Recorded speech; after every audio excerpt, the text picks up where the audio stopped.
Hi, everybody. Thank you for joining the monthly Noteworthy session, a series presented by the Gustav Mahler Society of Colombo and myself, dedicated to discussing important issues connected to music and musicians, especially from the South Asian region. We will spend about the next 60 minutes having a discussion with our special guest for today's session. And today we focus on a wonderful composer, pianist, and scholar from Sri Lanka and Britain, currently living and working in Edinburgh, Scotland, Dr. Tanya Ekanayaka. Today's session will be in English, but during our discussions, we will play 4 works from Tanya's music and discuss her musical career, her styles, and interests. Please do post your questions or comments in English or even in Sinhalese or Tamil and on this live chat, and we will do our best, of course, to respond to them and include them in our discussions. Now, we may not be able to discuss all the questions, particularly if there are many, but we will do our very best to get to as many of them as possible. So please stay with us and do pose your questions and comments and clarifications. Finally, a quick reminder to please go to my Composer and Conductor Facebook page where you're viewing this Facebook live session. I do like it. I also have a website, which is www.lalanathdesilva.com with lots of information for you. And a special thank you to my social media manager, Shahani Thambapille, without whose able assistance, I would not be able to do these programs. And also a special thank you to my archivist and cataloger who maintains my website, Rajiv Aloysius. So without more ado, let me start by introducing myself. I am Lalanath de Silva, a Sri Lankan composer and conductor. And as I said earlier, our focus today is the musical career of a wonderful Sri Lankan composer and pianist and scholar, Dr. Tanya Ekanayaka. Hi, Tanya. Welcome to our program, and so good to have you with us today. Hello. Hi, everyone. Hi, Vannam. Hi, Vannam. And welcome to the program. Thank you for having me, Lalanath. It's very good to be here. You're most welcome. You're most welcome. So, friends and colleagues who are watching and listening to this program, let me start by telling you a little bit about Dr.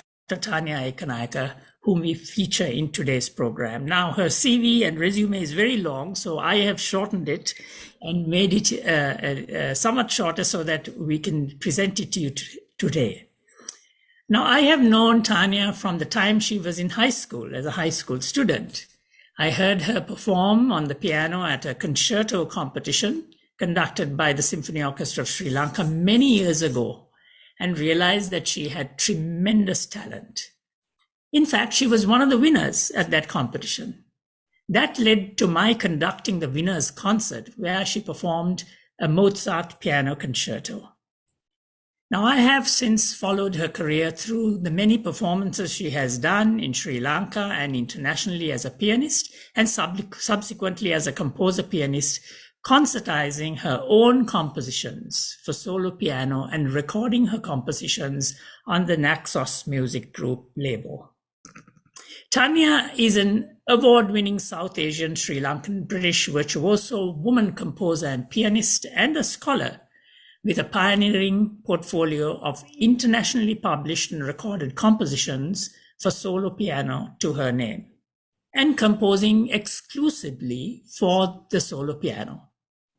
And since recent years, performing only her own compositions, and this is something we will discuss in the course of our program today. Now, her compositions reflect emerging discourses between musical genre and styles, classically trained, and with a transdisciplinary background in Asian and popular music. She is also a linguist, musicologist, and record producer. Her solo albums of her own compositions for solo piano, performed and produced by her, titled, quote, Reinventions, Rhapsodies for Piano. Another one, 12 Piano Prisms, and the third, The Planets and Humanity, Piano Reflections, were launched worldwide by NAXOS Records with grand piano, of course. The first was in 2015, the second in 2018, and the most recent in 2021. Now, in 2015, Tanya also became the first Sri Lankan composer in history to have to have a complete album of original compositions released worldwide by an international record label following the release of her debut album, Reinventions, Rhapsodies for Piano. Her composition, Adahas, of Wings of Roots, is also featured in the NAXOS Records box set. The key collection, 3 Centuries of Rare Keyboard Gems, released in 2017. So you can see she has a number of albums on NAXOS. Influenced by her multifaceted background, multilingualism, and ambidexterity, a unique feature of Tanya's deeply autobiographical works is that they are precisely frozen in her memory, once evolved, and as such remain entirely unscored. And this is something we will also probe and discuss with Tanya in the course of our discussions today. Tanya's works have also been featured on an array of international media such as the BBC Radio World Service, BBC Radio Asia Service, BBC Radio 3, BBC World News Television, BBC Radio Player, NAXOS Classical Spotlight, New York Public Radio, Japanese Broadcasting Radio NHK, and Australia's National Radio. Collectively, Tanya's 3 albums incorporate trance creations of all of the 18 Sri Lankan Vannams. That's an interesting thing. And trance created motifs inspired by traditional and folk songs of various communities, such as Armenia, Australia, Brazil, Canada, China, India, Japan, Norway, Tanzania, of course, Sri Lanka, and the United Kingdom and the United States. So she's drawing from a wide variety, as you can see, of music from around the world. She holds a doctorate for transdisciplinary research involving linguistics and musicology from the University of Edinburgh, where she also teaches at the moment, as well as advanced academic and professional qualifications in music performance, linguistics, and literature. So with that, let me turn to Tanya. Tanya, tell us a little bit about how you started to learn music and how you started to become interested in the piano. Well, hello everyone, once again. Thank you for being here.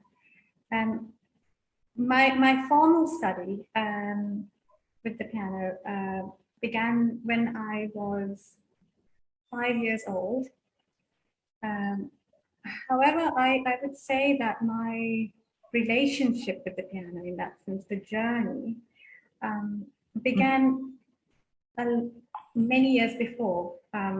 In fact, probably when I was a fetus in my mother's womb, because she was preparing for her diploma exam at the time, and basically playing the piano all the time.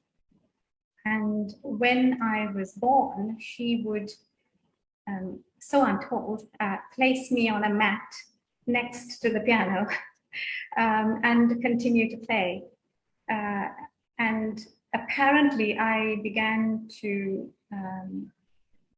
sing the melodies, the work she was playing at the time before I began to speak. And I think that is when my parents probably realized that I had some musicality in me, and that perhaps they needed to do something about it.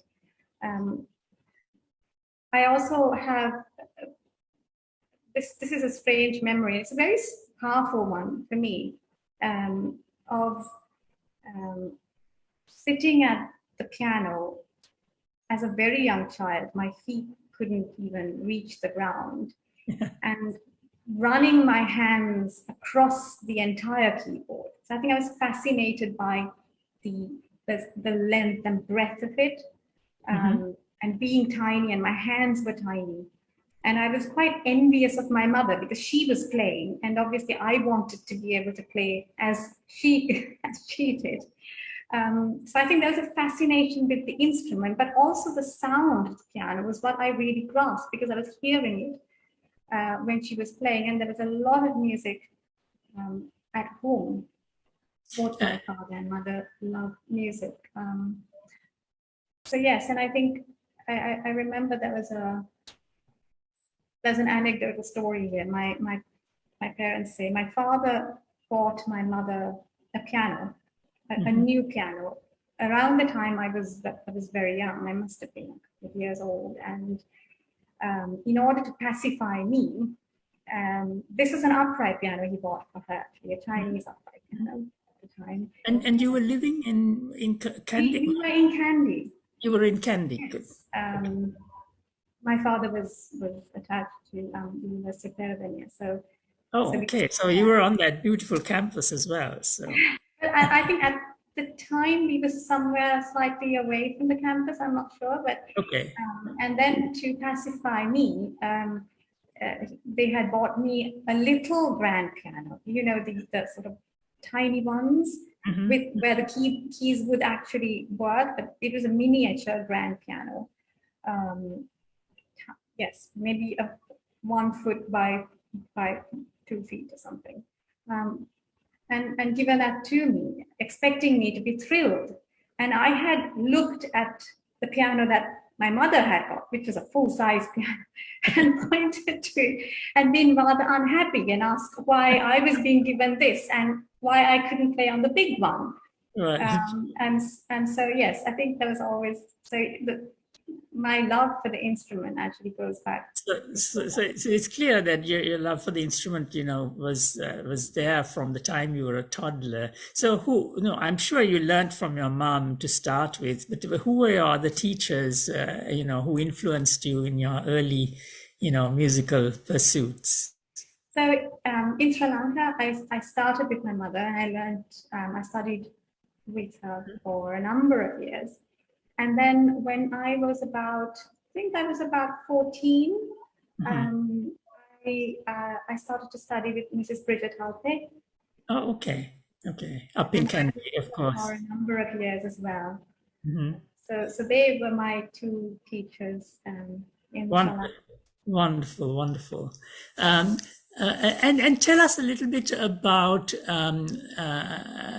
how you started to learn music, and how you started to become also not just learn music but to start composing. How did you when did you start composing, and has your career interest now changed from being a pianist to being more of a composer? Because I know you used to perform as a pianist, in your earlier career, you used to perform the works of other composers, but now am I right in thinking you've shifted to composing and playing your own compositions? Yes, that's right. So the truth is that I have been composing for as long as I can remember. So when I was a child, again, I would spend a lot of time at the piano, and again, I'm not sure you can call that composing, but creating my own sounds. Even when it came to, say, performing in public, say I had a recital, when I had to try out the piano or test the piano on stage, I would improvise and I would create my own music. I rarely would play the works I was going to be performing. Sometimes I did, but not really. So in other words, the way in which I created that bond with the instrument was through creating my own sounds. I actually have been composing throughout and drawing on my experiences, drawing on my background. But it was never something I thought would be of interest to anyone else. To me, it was like cooking food for yourself and just enjoying it. So you were composing for yourself, and you didn't quite bring it out till later on. Yes, I didn't think it was of relevance. I didn't think anyone would be interested really. It was, but it was effortless. It was something I did, and it was reflecting back. I realized this was when I was most connected with the instrument, when I was most joyous with the instrument. Because for me, the piano is like a human being. And so when did you actually decide it was time to expose these compositions of yours to the public?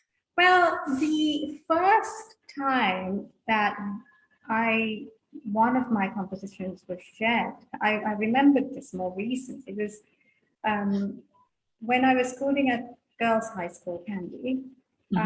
One of my teachers, Mrs. Dinalina Gegoda, asked me, she was a very senior teacher, she must have consulted the principal as well, and asked me if I would compose the Colours Eve song for school.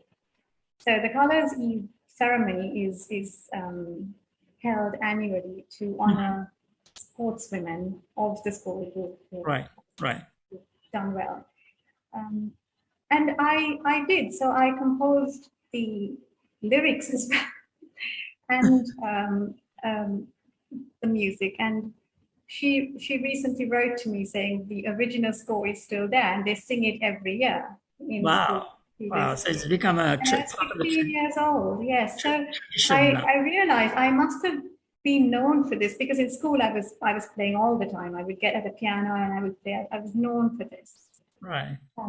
But still, I didn't think of myself as a composer at all. And then in 2010, I was invited to perform at the Pianists of the World series at St. Martin in the Fields in London.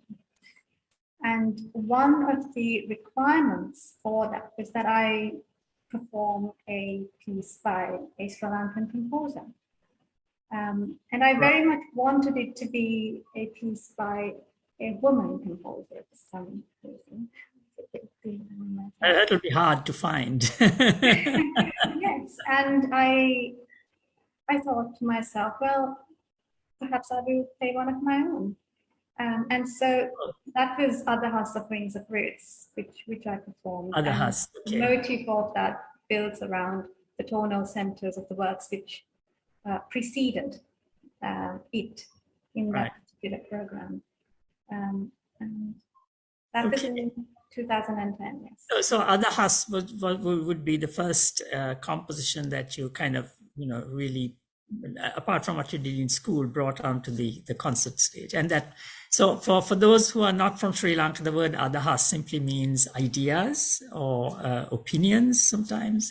There's just so you know what Adahas means. But that's wonderful. This first piece that we are going to play of yours, Tanya, we are about to play from your album, The Planets and Humanity, Piano Reflections. That's one of your albums. Tell us about this album. Why the planets? Why did you call it The Planets and Humanity? So the idea for this album came to me more or less in a dream back in 2018. But it was really in 2020, during the pandemic, that most of the works evolved and I completed it. In one sense, I was reflecting on the continuity of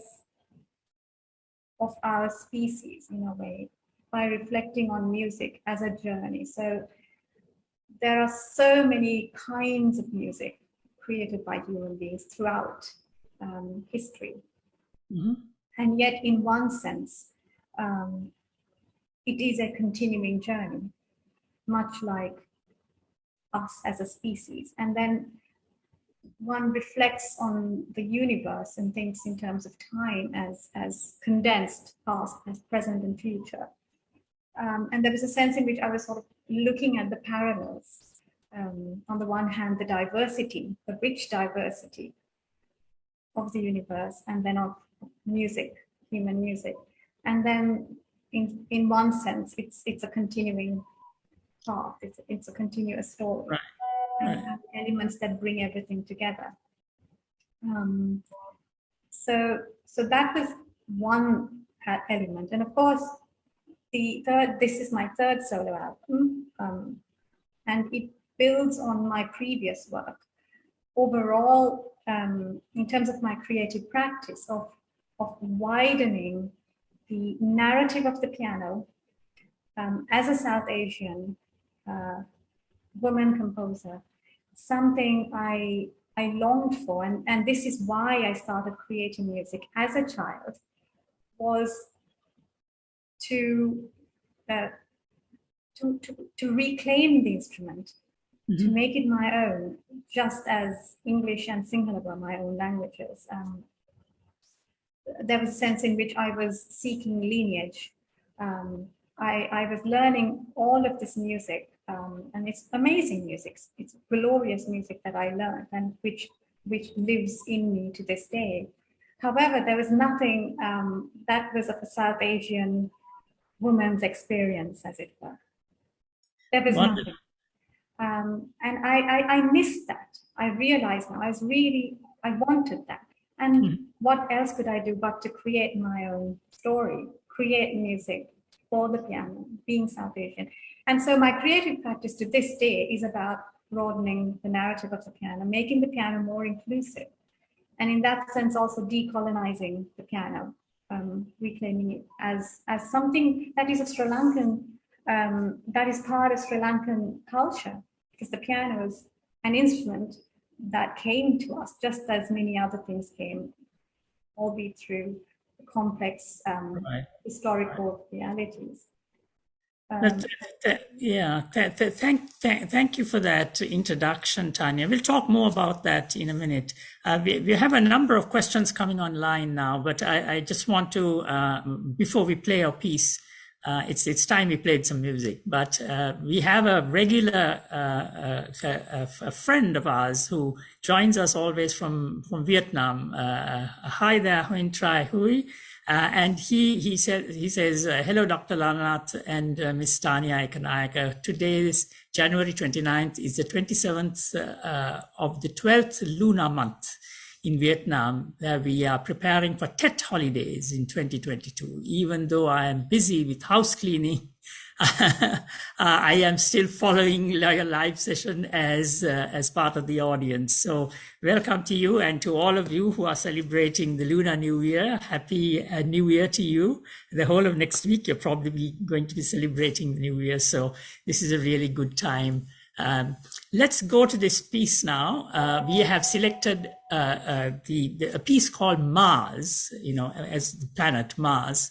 Hadzabe Touched, and Tanya will tell us more about this piece afterwards from this album.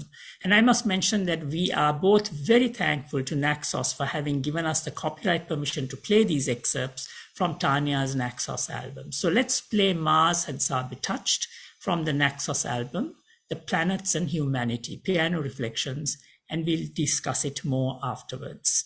Now I'm going to share my screen and play this piece for you.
Thank you, Tanya. My goodness, that's a beautiful work.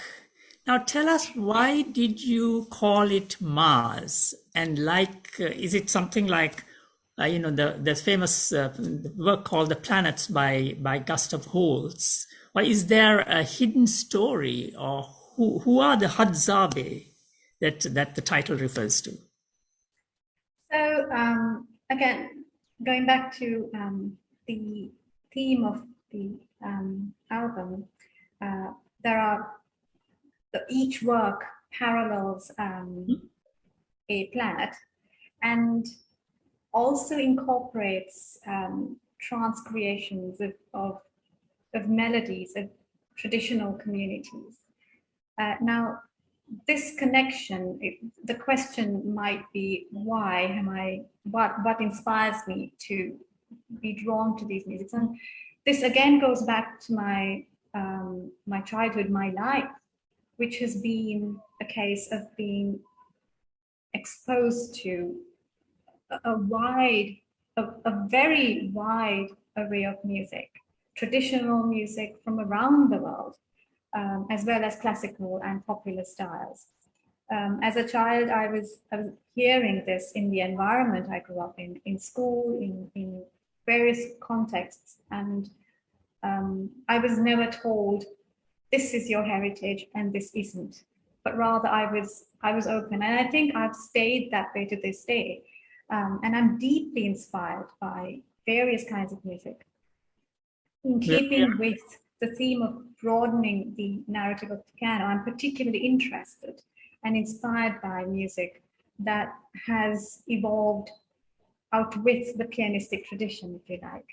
Mm-hmm. And so the Hadzabe people of Tanzania are a traditional community, and this is one of their songs. It's a dance song, which I was inspired by. My music is not intended to represent anyone, actually, and I must mention that. So it's more about there being roots of music's transcreated. In other words, it's my own story.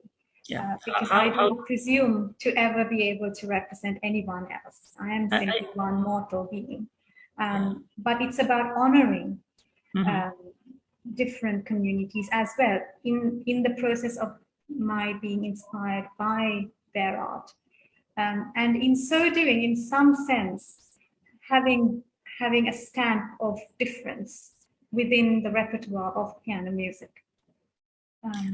I guess it's a question of how that music of a traditional group community resonates within you, and how you transform that to become part of your own expression. So we have Lalanath de Silva, who was one time my ambassador in Vietnam, says, lovely to listen to both of you. Thank you for listening to us, Lalanath, today. And Huyen Tran, who again from Vietnam, has a question. I have a question for Ms. Tanya Ekanayaka. How do you find inspiration to bring traditional Sri Lankan folk music materials into your piano music? That's one question. I'm going to put a few questions to you and you can answer all of them together. Joseph Fernandez says, a deep and insightful conversation built around the lifelong love of music. That's a comment. Thank you for that, Joseph. And then Rajiv asks a question, Rajiv Aloysius, who you might know. Who are the composers, whether contemporary or from the standard repertoire, that you listen to for leisure or relaxation? So there are two different questions. One about, where you get the inspiration to use Sri Lankan music in your compositions, and the other about the composers that you listen to in your leisure. Go ahead, Tanya. Yeah, thank you for these questions. So the first one, Sri Lankan music, oh my goodness, I would say, how could I not be inspired by it?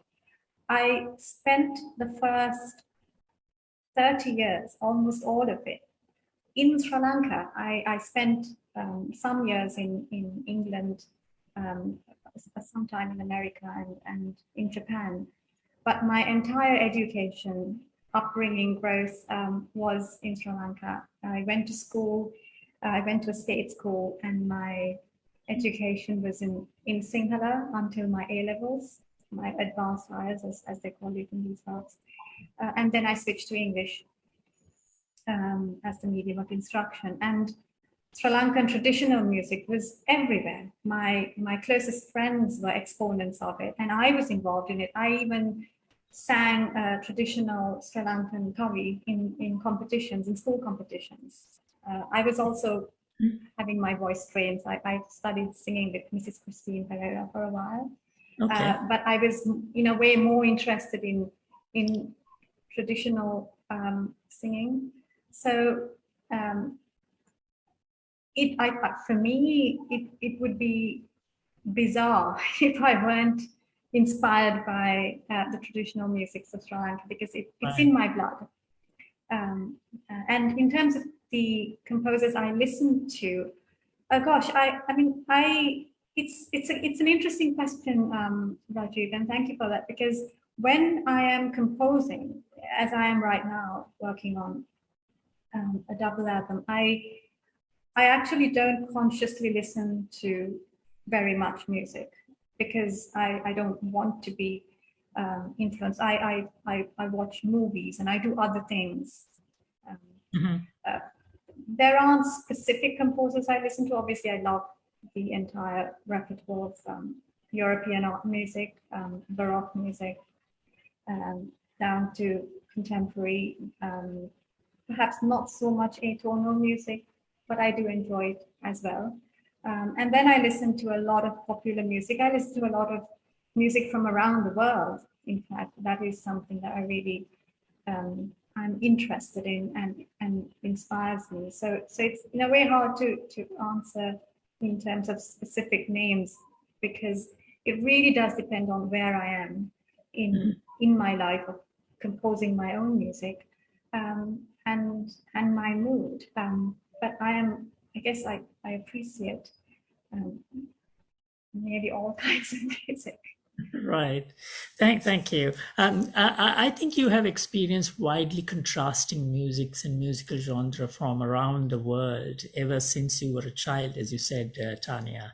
And it also seems like your works are naturally inspired by these different kinds of music originating from a wide range, if you like, of musical traditions, both Sri Lankan and also from other countries around the world. And in trying to bring these, different threads from around the world, including Sri Lanka, together, what is your goal here? Is this a way in which you're trying to express yourself? Or is this, as you said, you made it clear that you're not trying to represent that music, but is it that you're trying to express yourself, or are you trying to give people a message? Are you trying to paint a picture? Is it programmatic? How would you describe it? I think it is threefold. So on the one hand, I love the piano. I adore it, and I would love to see more people around the world falling in love with the instrument and creating their own music with it. And I think in having in creating music, which is inspired by different kinds of music, I'm trying to widen the narrative of the piano, as I've said before. Also hoping that then when people who do not consider the piano part of their culture, say, hear it, but then recognize that there are actually different elements or inspirational roots within works, they might perhaps feel connected to the instrument, and they themselves then develop their own personal connection. For me, it is also the case that my music is deeply autobiographical, and I think you mentioned this earlier when you're reading it. So it's coming really from deep within me. I believe very strongly in authenticity, artistic authenticity, and my background, as you quite rightly mentioned, brings together many different kinds of music. I have it within me, and so I'm naturally inspired by what I hear and what I experience. And then parallel to that is the multilingualism in a Derridean sense. It's as if those of us who have two first languages actually have one language, in terms of we are integrated beings. Yeah. And my studies and my background in, sorry. No, I was saying that it's interesting that you're also a linguist. I mean, you have a training as a linguist, and this must surely generate interests in those aspects, particularly if it's things like songs, or if it has words or lyrics. I'm sure in addition to the music. So does that generate an interest in you as well? Well, certainly, and absolutely. So having seen how, for example, the way in which the English language has been indigenized and reclaimed, when South Asian writers and indeed writers from the former colonies create in the language, write their experiences. And in many ways, I suppose what I'm doing to the piano is a similar reclaiming, writing my experience through the piano, because the piano is the language of my being, of my expression. I choose to create music rather than write books. So there's that as well of my own story. Yeah. Yeah, I want to encourage our listeners and our audience to please do go ahead and ask more questions and comments. If you have them, do post them, and we'll be happy to respond. Now, I want to get back to you, Tanya. I realize that you don't score your music. In other words, like many composers do, writing down their compositions. You don't do that. They are entirely in your head. Tell me why you don't score them. Have you no expectation of others performing your works and getting to know them? Or are they an attempt to capture that moment of improvisation, if you like, which can never come back? Tell us more about that. Why you don't write your music? That's a good question, and thank you for asking it. So there are two sides to this. On the one hand, when I listen to a piece of music, say a quartet, or when I hear a song, if I choose to, I can actually visualize the entire score in my head. I can see the score as I hear a piece of music.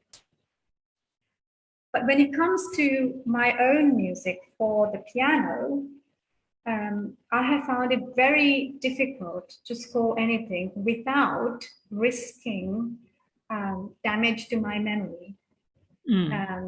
So, and I understand a little bit now as to why perhaps that is happening. I'm not a scientist in that way. I'm not able to fully understand the cognitive process. But if you think of writing as an artificial means of preserving something, so here I am at the piano. It's entirely to do with the sound in my head and the physical movement of my hand, which corresponds to the sound that I've created. And that is how I remember my music. I have tried to score once upon a time, a very small section, maybe a couple of notes, and I found that afterwards I was struggling to remember that little bit. There is no improvisation once I create my music, so it is actually completely fixed. So it's no different to having a score, except there is no score, if that makes sense, in terms of how the music is in my mind. So it's not as if your pieces change, Oh no. from performance to performance. It's very much the same piece. Yeah, every single work I've created is in my memory. Okay, and it's not written down. And what you're saying is that when you try to write it down, it interferes with your ability to remember the piece and your memory of the piece. Yes. And that's very interesting. That's really very interesting.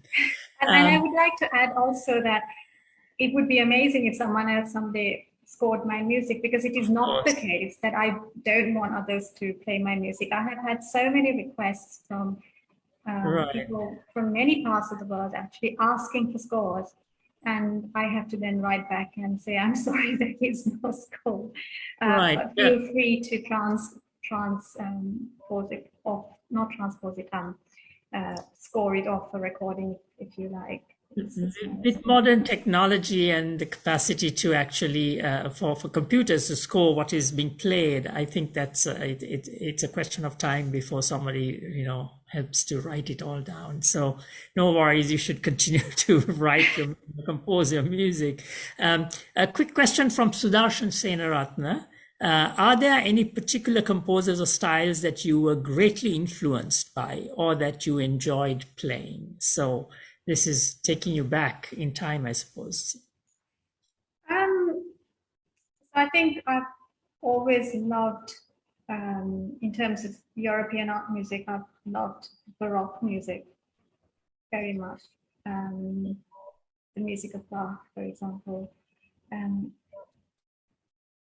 as well as the Romantics, as well as Impressionists. Goodness me, it's hard to.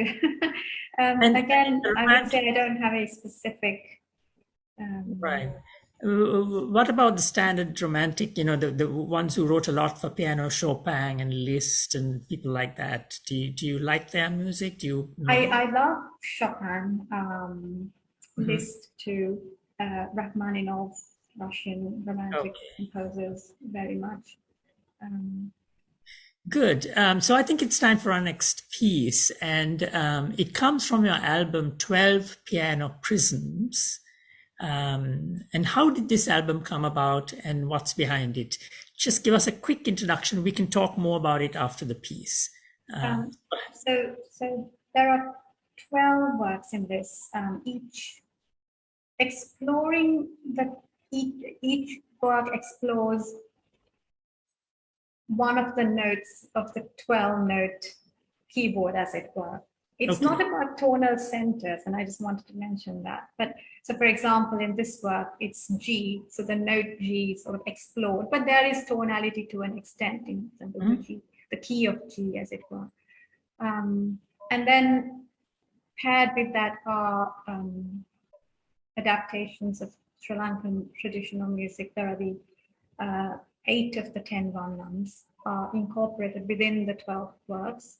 I see. As well as traditional music and folk music of a number of other countries as well. Okay, so let's listen to this piece. It is actually in G, this particular one, and it's called Paru Kavi, which is, and we can talk about Paru Kavi afterwards, which is Sri Lankan traditional type of singing. And let's listen to that, and then we'll continue with our discussion after that.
That's a most interesting composition, Tanya. And I know you premiered that piece at St. Martin in the Fields, a place made famous, of course, by the recordings of the Academy of St. Martin in the Fields, conducted by the late Sir Neville Mariner. What was it like to premiere your own works at a place like St. Martin in the Fields? When you had an audience and you were playing your compositions, what does it like to do that?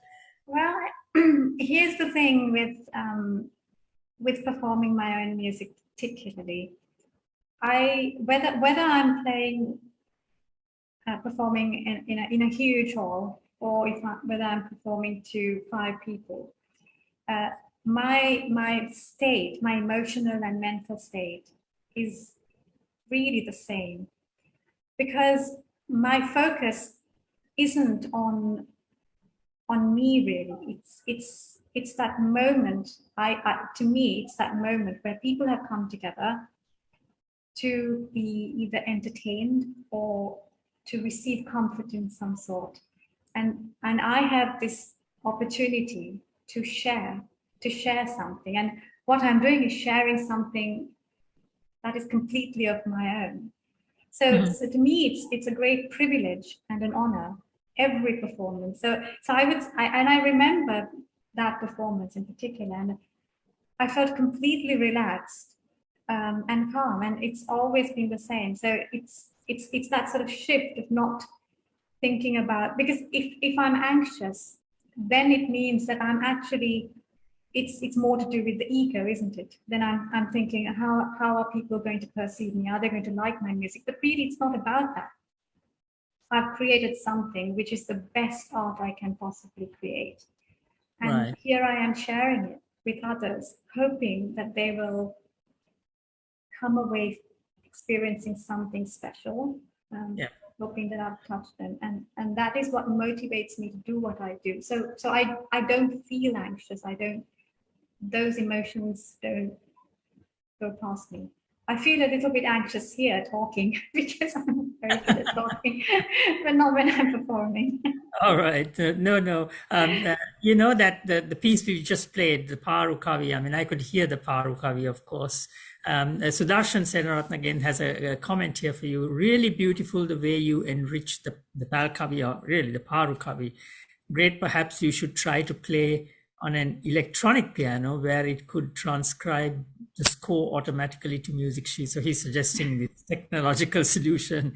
It will be useful for others to try and play some of your composition. And in that connection, there is a question from Nelun Gunasekar. Now, you did say that your music compositions are entirely in your head and you don't write it down. So I guess that's why she's asking, to what extent have other musicians, especially pianists, played your music after listening to the recording? So not by following the music. And have they kept to the original form or reinterpreted them? Now, I would assume that to try to do that, to try to play, listen to a recording and reproduce that would, that would be quite a complicated process because, there's lots of notes in your music. And also it's, it's also very fluid music, and doing so would be quite difficult. But have there been anybody who's played them, or you did say that people write to you and ask for the score, of course. Well, recently, in fact, there was a young woman from England who wrote saying that, again, asking me for scores, and then I wrote back saying, "You're welcome to listen," and she said she was going to try and listen and then recreate the music. But I've never actually heard anyone do that, so I can't actually comment and say, is it similar to the original? I would imagine it will be different. It would be a transcreation in its own right. Right. I think, like Sudarshan, I personally would hope that your music would be written up one day for others to play as well. Let me come to this. The fact that you were a performer previously, playing all different composers, but now that you're confined to playing your own compositions. I remember, for example, you gave a concert at the Kennedy Center in Washington, D.C., where also you played 2 of your own compositions, among other pieces by other composers. Now you stopped doing that. Do you miss your former life of also performing works of the standard repertoire, works by other composers? But the music lives on in me. It hasn't left. It's never going to leave. It inspires me in everything I do. I teach it. Most of my performance students are studying the standard Western classical repertoire. But to answer your question, Lalanath, no, I don't miss it. In that I see my life as a journey, everything. So the fact that I am only performing my own music and have been doing so now for quite a few years now, for a number of years, and it's been a process. It's been coming to this point. I can see when I reflect back on my life, going back probably to my childhood, but it was that path. If I missed it, I would play it. And that isn't to say that I don't love it, but it's just a different place that I have come to over the last perhaps 10 years or so, gradually. Right. So we are coming towards the end of our program, and we have 2 more excerpts to play. So our next excerpt actually comes from your album Planets and Humanity once again. And in the program note to the NAXOS CD, it says that pretty much all the pieces of that album evolved through the solitude that came with COVID-19 lockdowns. Now, we're all in the middle of this COVID pandemic. And everyone suffered. I mean, we all know of somebody who lost a relative, a friend, a colleague. In particular, the piece we have chosen, called Earth Life, was composed from July to October 2020. That's like the height of the pandemic. You dedicate this piece to the millions who lost their lives, starting from China and then across the globe. The pandemic is still, of course, raging. What did the imposed solitude teach you or reveal to you? Have you discovered some inner part of yourself that you now better understand? Or has the world, for example, has the world view changed? And how, if at all, does all that affect your compositions? Gosh, I do think it has changed me, but I feel it's too early to be able to fully understand how the pandemic has affected me as a person. No doubt it has shown us how unequal the inequality of the world. It's highlighted the many aspects of life for many humans, which are very problematic, I think. Suffering, the fact that the vaccines have not been shared as they ought to have been, perhaps elements like that. But in terms of my own life, sorry, I think I'm digressing here. It's too early to reflect on that. I think in many ways, whilst I was working on this, I was taken back to our civil war in Sri Lanka. I think, to the first 29 years of my life, it was a war zone, basically. Even if I was in Kandy, away from the epicenter, the newspapers every day were about who's died, who's dying, and the carnage. And then there was the insurgency as well, the political insurgency in the late 80s. I remember my parents being held at gunpoint when they came into our home. Not that they were politically involved, my parents, but these experiences, oddly, I think, became very fresh again to me during the pandemic. Maybe as a coping mechanism. I think when you've seen things, when you've seen people dying, which I did as a child, those sorts of experiences in some ways scar you. But in a weird way, you get used to accepting uncertainty, coping with vulnerability, recognizing the fragility of life. So in a way, it was that for me. I was completely alone at the time. I was living alone, not anymore. And so I've always been a solitary kind of person in that sense, but not being able to return home and see my family was really tough. I still haven't been back to Sri Lanka. It's been 2 years, and I've never been away for so long. Yeah, the same here. Composing music was what helped me. It's happened to many. I haven't been back to Sri Lanka for 2 years as well. I'm sure there are many others like that who have not been able to go home for a long time. Let's listen to this piece. And I think this is a perfect segue to Earth Life from Tanya's NAXOS CD album, Planets and Humanity. So let's listen to Earth Life, and then we'll come back to the last piece for this program. I know we're just over the 1 hour mark. Maybe we'll go on for a few more minutes, but do stay with us and enjoy the music.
Wow, that's a very interesting piece. I must say it goes through many different emotions as I listen to it.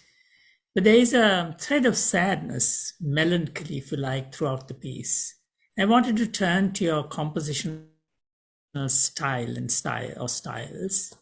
Personally, I don't like to characterize one composer by reference to another. No doubt, we as composers are influenced by other composers. But I believe we are all in search of our own style or expression. How would you like to characterize your own style or styles of composition, Tanya?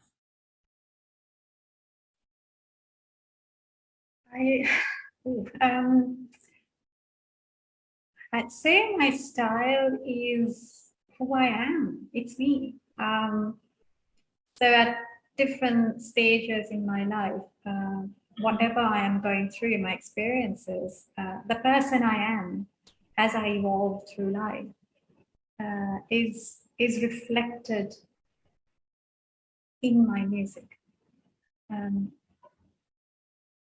In terms of, I suppose, structure and technique, it's probably the case that because I'm ambidextrous, my technique is quite strong in both hands, and I tend to think the structure of my music is influenced by my ambidexterity. And I tend to utilize a lot of the keyboard. I'm just very fond of all the keys of the piano. But my style is who I am, Lalanath. So sometimes the music, and I think what we are going to be hearing next is quite an intense piece, and I will talk a little bit more about that later on. Yeah. It's where I am in my life as well.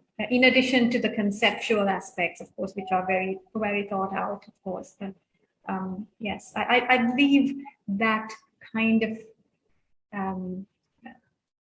description to others, if you like. Right, right. So Darshan says, beautiful composition with rich harmony and at the same time melancholy, played with a lot of feelings. So that's that for the last composition. But just to expand a little bit, and this is a question that Nelum Gunasekara is asking, as a linguist, how has the musicality of different languages influenced your music and piano composition? Has it influenced at all? Or how? If so, how? It certainly has, and this is an interesting question because it ties in very much with what I'm working on currently. I'm not really in a position to talk very much about what I'm doing at the moment, but yes, absolutely. My research at the time was on hip hop and rap music and looking at how language changes and alters in contexts of music. So I'm extremely aware of this and inspired by that bi-directional relationship between language and music. Yes, I'm not sure if that answers. Right. Yeah. Let me turn to harmony. I mean, as I listen to your albums, I can't help but notice that you are very sparing in your use of dissonance. I mean, I'm not hearing, dissonance like Webern or Schoenberg or any of these, modern composers or other most 20th century harmonic concepts like 12-tone or serial writing or minimalism and so on. What is your view of harmony in your works? Is it functional to what you want to express, or do you consciously think about harmony? My works evolve organically. So whatever you're hearing, it's as it's meant to happen. It's like the multiple layers, the harmonic and non-harmonic elements all come together at the same time. I don't have prescriptive views on what is right or wrong, or what I prefer or not. I mean, as I said, I'm very open to so many different kinds of music. I listen to, I experience, I enjoy, I respect. If it is the case that my music does not have certain aspects which you were mentioning, it's just because it's not what is coming out of me at the time, if that Right. makes sense. But there is space and room for everything, and so No, I don't have. I appreciate what you're saying. I mean, I can understand that. Tell us about this last piece on our program. We've coming to the end of our program. This final piece from your NAXOS album, Rhapsodies for Piano, is called Labyrinth, Vannam Lent. It seems there are three threads here: Labyrinth, which is like a maze, a tangle, a muddle, if you like, a Vannam, a Sri Lankan melodic recitation to a drum rhythm for dancing, depicting an animal, and then Lent, a time of Christian worship, commemorating the arrest, trial, and crucifixion of Jesus. It's quite a mix. And I know that the NAXOS program note that there are three Vannams in this piece, and also the tonal centers are from two works by Bach and Beethoven. That's quite a mix. What would you tell the listener to look out for in the piece? Well, so this, again, going back to what I mentioned earlier, so this piece evolved, I think it was in 2012, so nearly 10 years ago. And on a personal level, my life was in a very, very different place at the time. There's a lot of turbulence. There's a lot of uncertainty. I didn't know what was going to happen. I'd taken big decisions, career-wise and the like. And I think that element of turbulence is reflected in the piece. It's quite, when the listener hears it, they might feel that.